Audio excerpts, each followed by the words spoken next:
Study with Divya online class में आप सभी का स्वागत है। तो आज से मैं इतिहास के प्रश्नों को लेकर आपके सामने समग्र प्रस्तुत हो रही हूँ, जिसमें यूजीसी की नेट एग्जामिनेशन के कुछ प्रश्नों का संकलन मैंने किया है। तो आज मैंने 20 प्रश्नों की एक श्रृंखला बनाई है, जिसे लेकर मैं आपके सामने प्रस्तुत हूँ। इस क्रम में मेरा पहला प्रश्न है, सूची 1 को सूची 2 से सुमेलित कीजिए। सूची 1 है, इसमें John William Kaye, B Edward J Thompson, S N Sen और जॉर्ज मैकमस। दूसरी तरफ किताबों के नाम हैं, the Indian mutiny in Perspective 1857, the other side of medal, a history of sepoy war. तो ये क्रम में है ABCD और 1 2 3 4। इसको सुमेलित करना है। जॉन विलियम काय ने कौन सी पुस्तक लिखी है? तो जॉन विलियम काय ने ए हिस्ट्री ऑफ द सिपाही वॉर, जो कि चौथे नंबर पे है। तो जॉन विलियम काय ने इस पुस्तक को लिखी है, ये ए हिस्ट्री ऑफ द सिपाही वॉर। एडवर्ड जे थॉमसन, इनकी पुस्तक का नाम है the other side of medal, जो कि नंबर 3 पे है। तो ये तीसरा हो गया। सी का है एस एन सेन, इन्होंने बुक लिखी है 1857, जो कि नंबर 2 पे है। और George MacMunn, the Indian mutiny in perspective, जो कि नंबर 1 पे है। इस प्रकार जॉन विलियम काय ने ए हिस्ट्री ऑफ द सिपाही वॉर लिखी है, एडवर्ड जे थॉमसन ने the other side of medal लिखा हुआ है, एस एन सेन ने 1857 लिखा है और जॉर्ज मैकमस ने the Indian mutiny in perspective लिखा हुआ है। तो आइए देखते हैं कि ये किस में है। इसको आपको सुमेलित करना था, तो इसको देखते हैं ये किस में है। सही उत्तर कौन सा है?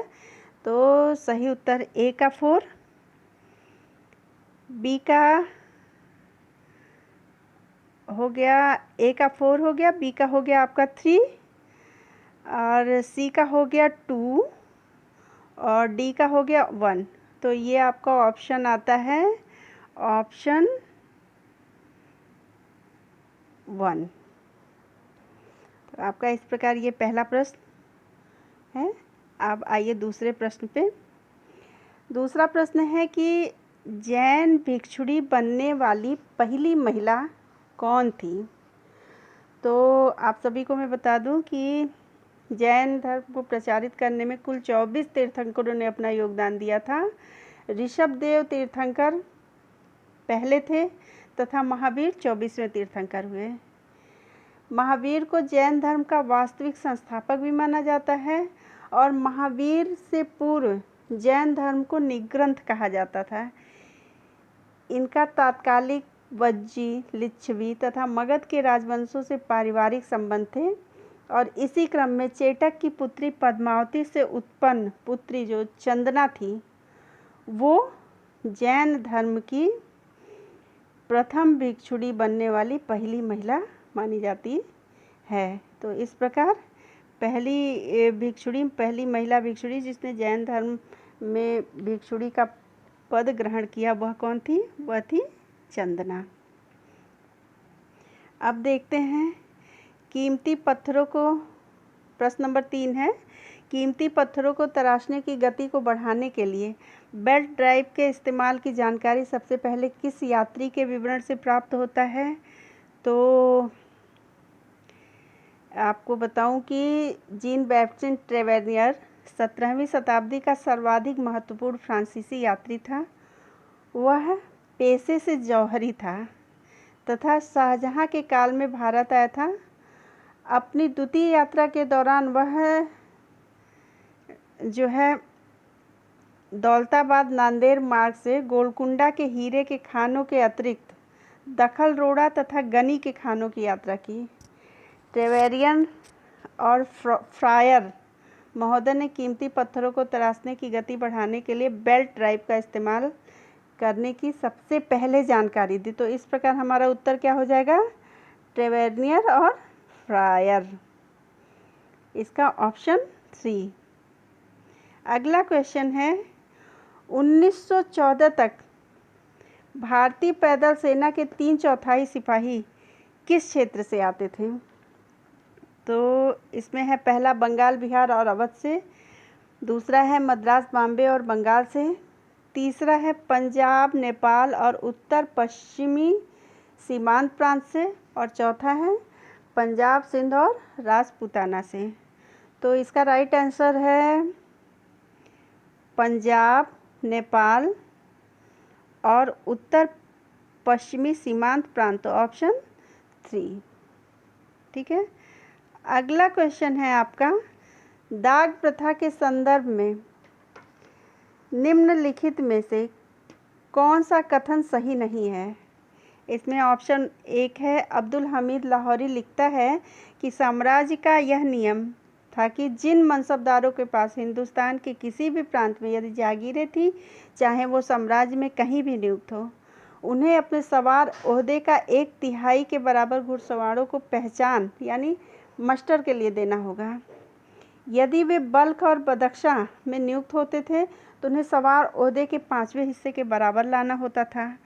तीसरा है, बक्स और बदख्शा से संबंधित नियम के बाद पूरे काबुल प्रांत के नियुक्त सभी मनसबदारों पर लगाए जाने लगे।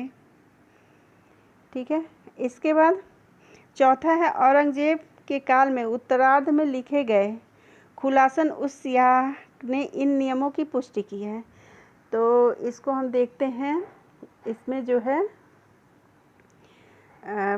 पहला ऑप्शन जो दिया हुआ है कि अब्दुल हमीद लाहौरी लिखता है कि साम्राज्य का यह नियम था कि जिन मनसबदारों के पास हिंदुस्तान के किसी भी प्रांत में यदि जागीरें थीं, वे साम्राज्य में कहीं भी नियुक्त हों, उन्हें अपने सवार ओहदे का 1/3 के बराबर घुड़सवारों को पहचान नहीं मस्टर के लिए लाना होगा। यह ऑप्शन आपका क्या है? गलत है। इसके बाद दूसरा है, यदि वो बल्ख और बदख्शा में नियुक्त होते थे तो उन्हें सवार ओहदे के 5वें हिस्से के बराबर लाना होता था। तो यह ऑप्शन आपका सही है। बल्ख और बदख्शा से संबंधित नियम के बाद पूरे काबुल प्रांत के नियुक्त सभी मनसबदारों पर लगाए जाने लगे। जो नियम थे वो सभी मनसबदारों पर लगाए जाने लगे। तो ये तीसरा ऑप्शन भी आपका सही है। और औरंगजेब के काल में उत्तरार्ध में लिखे गए खुलासन उर्फ सियाक ने इन नियमों की पुष्टि की है। तो ये भी आपका ऑप्शन बिल्कुल सही है।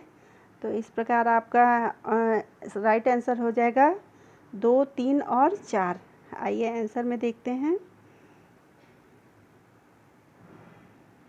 ये है आपका 2, 3 और 4 आपका सही है। इसमें थोड़ी सी मिस्टेक है, ऑप्शन की पुष्टि नहीं की गई है, लेकिन आप इसको देख सकते हैं। तो इसका दूसरा ऑप्शन और तीसरा ऑप्शन और चौथा ऑप्शन ये बिल्कुल सही है।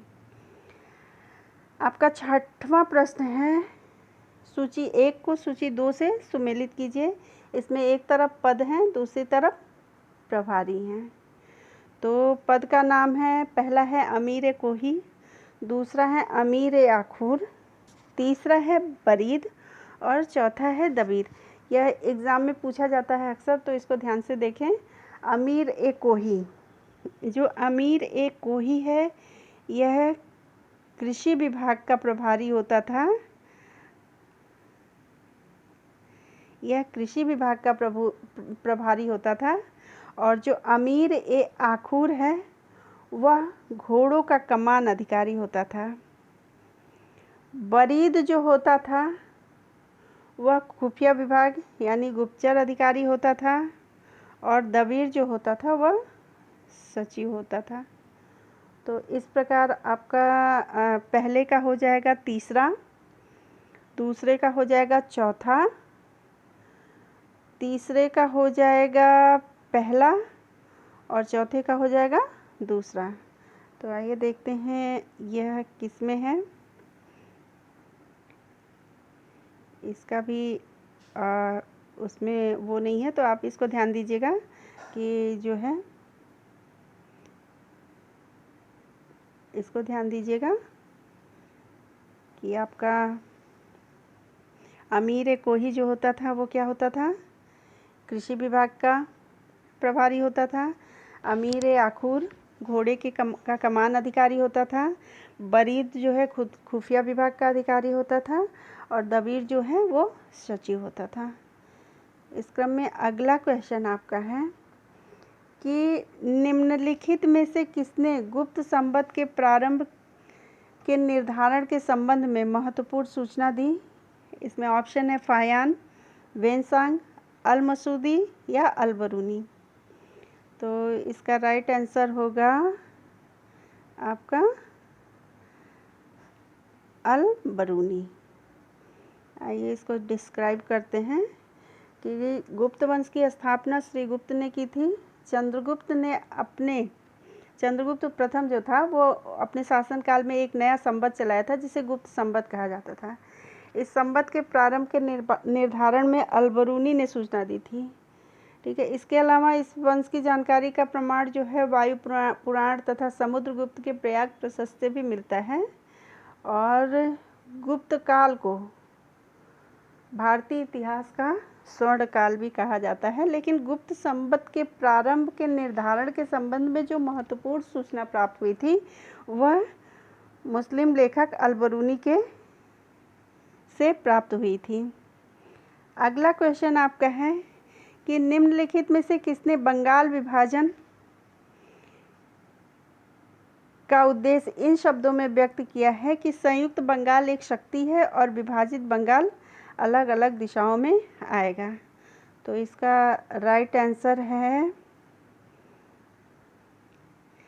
आपका, इसमें 4 ऑप्शन दिए हुए हैं, लॉर्ड कर्जन, लॉर्ड मार्ले, अलेक्जेंडर मैकेंजी और एच रिजले। तो इसका राइट आंसर है एच रिजले। ठीक है, अगला क्वेश्चन आपका है कि निम्नलिखित में से किन किसान नेताओं ने भारत के विभिन्न क्षेत्रों में किसानों के बीच संगठनात्मक कार्य आरंभ किया ताकि वे ब्रिटिश शासन से अपनी शिकायतें कह सकें? इसमें 5 ऑप्शन दिए हुए हैं। पहला है कुंवर जी मेहता, दूसरा ईशान चंद्र राय, तीसरा भास्करराव जाधव और चौथा शशिपद बनर्जी और 5वां है द्वारकानाथ गांगुली। तो इसमें आपको राइट आंसर देखना है। तो ज़्यादा गहराई में नहीं जाऊंगी, मैं आपको इसका सही उत्तर बता दे रही हूँ। इसमें ऑप्शन दिए हुए हैं, पहला केवल ए और बी, दूसरा केवल बी और सी, तीसरा केवल सी और डी और चौथा केवल डी और ई। तो इसका राइट आंसर है आपका केवल 1 और 2, यानी कुंवर जी मेहता और ईशान चंद्र राय। तो इसका राइट आंसर हो जाएगा 1 और 2। तो इसका राइट आंसर क्या हो जाएगा? केवल 1 और ए और बी। ठीक है, आइए अगले प्रश्न पे। निम्नलिखित में से किस शहजादे अमीर के पुस्तकालय में 16वीं सदी के उत्तरार्ध में मुगल शैली में शाहनामा की सचित्र प्रति तैयार करवाई गई थी? इसमें 4 ऑप्शन दिए हैं, शहजादा मुराद, दूसरा शहजादा खुर्रम, तीसरा शहजादा अब्दुल माजिद आसफ खान, चौथा अब्दुल रहीम खान खानन। तो इसका राइट आंसर आपका है अब्दुल रहीम खान खानन। ठीक है, 11वां क्वेश्चन आपका है, निम्नलिखित में से किस ग्रंथ में हिंदुस्तान के सूफी संतों के जीवन का वृत्तांत दिया गया है जिसके रचयिता ने उसे जहांगीर को भेंट किया था? तो इसका ऑप्शन है मासिर उल उमरा, दूसरा ऑप्शन है तज़किरात उल उमरा, तीसरा ऑप्शन है अखबार उल अख्यार और चौथा ऑप्शन है जखीरत उल खवानिन। तो इसका राइट आंसर है ऑप्शन 3, अखबार उल अख्यार। इसका राइट आंसर है ऑप्शन 3, अखबार उल अख्यार। अगला क्वेश्चन है आपका, निम्नलिखित में से कौन सा एक आर्य समाज का आदर्श नहीं था? जिसके 4 ऑप्शन हैं। पहला ऑप्शन है शास्त्री वर्ग के प्राधिकार में विश्वास, दूसरा ऑप्शन है ईश्वर के पितृत्व और मनुष्यों के भातृत्व में विश्वास, तीसरा ऑप्शन है शुद्धि आंदोलन और चौथा ऑप्शन है लिंगों के बीच समानता। तो आप सभी को मालूम है कि आर्य समाज के संस्थापक स्वामी दयानंद सरस्वती थे और इसकी स्थापना मुंबई में हुई थी और इसका जो उद्देश्य था वह वैदिक धर्म को पुनः शुद्ध रूप में स्थापित करना था। तो इसमें जो है इसका राइट आंसर हो जाएगा, क्योंकि ये शास्त्रीय वर्ग के प्राधिकार में विश्वास की बात नहीं करता है, बल्कि यह कहता है कि ईश्वर पिता के समान है और मनुष्यों में भाईचारा होना चाहिए। शुद्धि आंदोलन के भी समर्थक हैं और लिंगों के बीच समानता यानी समानता की बातें भी ये करते हैं। ये शास्त्रीय वर्ग के प्राधिकार में विश्वास नहीं करते हैं। तो इसका राइट आंसर आपका हो जाएगा ऑप्शन ए। अगला क्वेश्चन है, प्रारंभिक वैदिक काल में बृहस्पति कौन था? इसका पहला ऑप्शन योद्धा समूहों के प्रमुखों को नेतृत्व करने वाला अधिकारी, दूसरा है राजा का वरिष्ठ मंत्री, तीसरा ऑप्शन है कबीलाई सभाओं की बैठक की अध्यक्षता करने वाला अधिकारी और चौथा ऑप्शन है गांव का मुखिया। तो बृहस्पति पहले कहते किसे हैं? तो बृहस्पति योद्धा समूहों के प्रमुखों को नेतृत्व करने वाला अधिकारी जो है वह बृहस्पति कहलाता था। इसे ही कहते हैं। इसका राइट आंसर आपका हो जाएगा योद्धा समूहों के प्रमुखों का नेतृत्व करने वाला अधिकारी। अगला क्वेश्चन है, खरोष्ठी लिपि में लिखी गई धम्मपद की पांडुलिपि कहाँ से प्राप्त हुई है? तो आपका इसका राइट आंसर हो जाएगा जो है मध्य एशिया में स्थित खोतान। यहाँ से यह जो भारतीय संस्कृति का प्रमुख केंद्र था और यहाँ से धम्मपद की पांडुलिपि प्राप्त हुई है जो कि खरोष्ठी लिपि में प्राप्त हुई है। तो इसका राइट आंसर आपका हो जाएगा खोतान। अगला क्वेश्चन है, स्त्री धन का सबसे पहली बार उल्लेख निम्नलिखित में से किस ग्रंथ में हुआ है? तो स्त्री धन का सबसे पहले उल्लेख जो है इसके लिए 4 ऑप्शन दिए हुए हैं, शतपथ ब्राह्मण, सुत्त पिटक, हर्षचरित और अर्थशास्त्र। तो आपको बता दूं, स्त्री धन वह संपत्ति होती है जिस पर पत्नी का पूर्ण अधिकार होता है और वह उसका उपयोग भी कर सकती है। और इस शब्द का सबसे पहली बार उल्लेख हुआ है कौटिल्य के अर्थशास्त्र में। तो इसका राइट आंसर हो जाएगा ऑप्शन 4। 16वां प्रश्न है आपका, प्रशासन में महिलाओं की भागीदारी निम्नलिखित में से किस प्रशासन की विशेषता है? चाहमानों के, चंदेलों के, चालुक्यों के या चोलों के? तो आपको मैं बता दूं कि चालुक्य वंश के जो शासक होते थे वो महिलाओं को उच्च पद पर नियुक्त करते थे। राजकुमारियां जो होती थीं वह प्रदेश की शासिका भी होती थीं। आप जानते हैं कि जयसिंह द्वितीय की बड़ी बहन अक्का देवी एक महिला थी और वह भी महिला शासिका थी और विजय भट्टारिका का भी शासन में प्रमुख योगदान था। इस प्रकार इसका राइट आंसर हो जाएगा चालुक्यों के। ठीक है। और 17वां क्वेश्चन है कि निम्नलिखित में से किस सुल्तान ने तनका पर टकसाल शहर का नाम उत्कीर्ण कराने की प्रथा को प्रारंभ किया था? इसमें 4 ऑप्शन हैं, कुतुबुद्दीन ऐबक, इल्तुतमिश, अलाउद्दीन खिलजी और मोहम्मद तुगलक। तो आपको बता दूं कि इल्तुतमिश जो है वह कुतुबुद्दीन ऐबक का दामाद था और इलबरी तुर्क था। इसे दिल्ली सल्तनत का वास्तविक संस्थापक माना जाता था और यह पहला तुर्क सुल्तान था जिसने शुद्ध अरबी सिक्के चलवाए थे। उसने सल्तनत कालीन 2 महत्वपूर्ण सिक्के, चांदी का टंका तथा तांबे का जीतल चलवाया और इन सिक्कों पर टकसाल शहर का नाम अंकित कराने की परंपरा का प्रारंभ किया। इस प्रकार आपका राइट आंसर हो जाएगा इल्तुतमिश। आपका अगला क्वेश्चन है 18वां क्वेश्चन है, निम्नलिखित में से किस राज्य के महाराजा ने अंत में विद्रोह का नाटकीय प्रदर्शन करने के बाद ही विलय पत्र पर हस्ताक्षर किए? इसके 4 ऑप्शन हैं। हैदराबाद, दूसरा भोपाल, तीसरा जैसलमेर और चौथा जोधपुर। तो इसका राइट आंसर आपका हो जाएगा जोधपुर। जोधपुर के राजा ने भारतीय स्वतंत्रता अधिनियम 1947 की धारा 8 के तहत देशी राज्यों में से 15 अगस्त 1947 को ब्रिटिश सरकार की परमोच्चता समाप्त होनी थी। देशी राज्य अपनी इच्छा अनुसार भारत अथवा पाकिस्तान में से किसी एक देश में भी सम्मिलित होने अथवा पृथक अस्तित्व बनाए रखने के लिए पूर्णतः स्वतंत्र थे। हैदराबाद, त्रावणकोर, जम्मू एवं कश्मीर, मैसूर आदि के राज्य भी पूर्णतः स्वतंत्र रहना चाहते थे। सरदार पटेल के प्रयासों से जोधपुर के महाराज हनुमंत सिंह ने जिन्ना के प्रस्तावों यानी पाकिस्तान में विलय को ठुकराते हुए अपने राज्य को भारत के विलय पत्र पर हस्ताक्षर किए। इस प्रकार इसका राइट आंसर आपका हो जाएगा जोधपुर। अगला क्वेश्चन है बरुंजी क्या अर्थ होता है?